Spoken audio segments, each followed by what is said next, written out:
शादाब जी, आपने तो अपना काम कर दिया।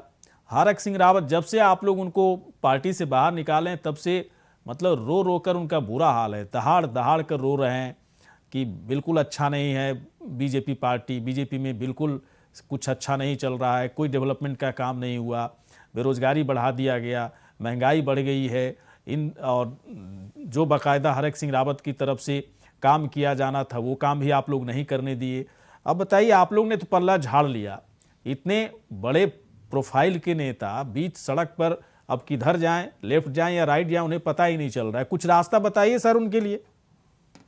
मुझे ऐसा लगता है कि उनकी तो एक्सपर्टीज है इसमें, और मुझे लगता है कि ब्लैकमेलिंग की राजनीति जिस तरह से वो यही रुदाली बन के हमारे यहाँ आए थे और उन्होंने कहा था कि हम अन्याय हो रहा है, ये हो रहा है, वो हो रहा है, और हमने पूरी ईमानदारी के साथ उनका सम्मान भी किया। हमारे कार्यकर्ताओं ने पूरा सम्मान किया। लेकिन जब व्यक्तिगत हित बहुत ज्यादा बढ़ जाए तो फिर भारतीय जनता पार्टी इंतजाम करना जानती है, जो भारतीय जनता पार्टी ने किया। और मैं जानता हूं कि मेरी पार्टी अपने अनुशासन के लिए जानी जाती है। किसी कीमत पर भी कितना बड़ा नेता हो, अगर वो ये सोचे कि वो अपने हिसाब से यहाँ सब कुछ चला ले तो उसकी गलतफहमी जो कई नेताओं को हुई है, कई बार पहले भी कई बार दूर हुई है और इस बार भी दूर होगी। लेकिन इतना मैं जरूर कहूंगा कि अगर भारतीय जनता पार्टी की सरकार ऐसी सरकार थी तो भैया फिर अभी तक क्यों थे यहाँ? पहले चले जाते, दे देते इस्तीफा। क्यों नहीं दिया इस्तीफा?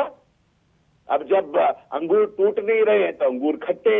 हमने तो बाहर का रास्ता दिखा दिया कि ऐसा है, अगर आपको गलतफहमी है कि हम आपके बूते पे चलते हैं, भारतीय जनता पार्टी कुछ नेता जो बाहर से आए उन्हें लगता है कि ये हमें जीत दिलाएंगे, तो इस गलतफहमी में मत रहना।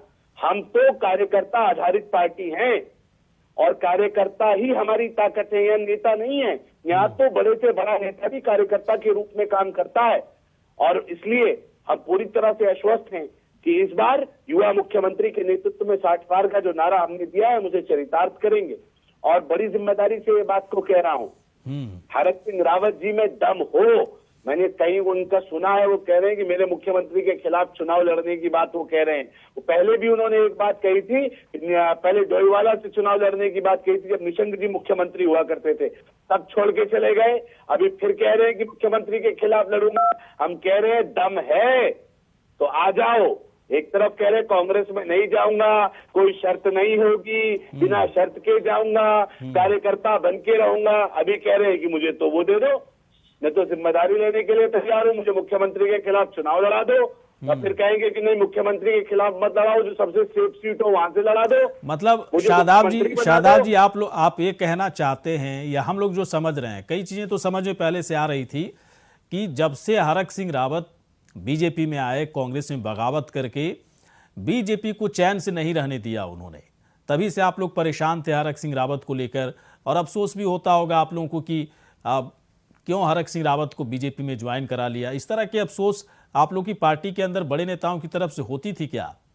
कुछ नहीं, शुरू से ही हम लोग जब कोई भी भारतीय जनता पार्टी की विचारधारा के साथ जुड़ने आता है, हाँ। क्योंकि हमें लगता है कि हम संघर्ष करके यहाँ तक पहुंचे। 2 सीटों से आज दुनिया की सबसे बड़ी पार्टी बन जाना, ये कार्यकर्ताओं के संघर्ष पे तो बनी। और वो कार्यकर्ता जो तन मन धन जो खप गया, जिसकी हड्डियां गल गई, वो कार्यकर्ता अपनी दांत भींचता था, कहता था ऐसी कौन सी मजबूरी आ गई पार्टी की कि इनकी ये जैसे कह रहे हैं हमें वैसे चलना पड़ रहा है। बार बार ये नाटक दिखाते, नखरे दिखाते, पार्टी को असहज करते हैं। और कहीं ना कहीं हमने बहुत, जैसे नई नई बहू आती है उसे संभाल के रखा जाता है, हमने कोशिश की कि हरक सिंह रावत चले, थोड़े से तेवर हैं, नेता हैं, इनको भी मान के समझा के चला जाएगा।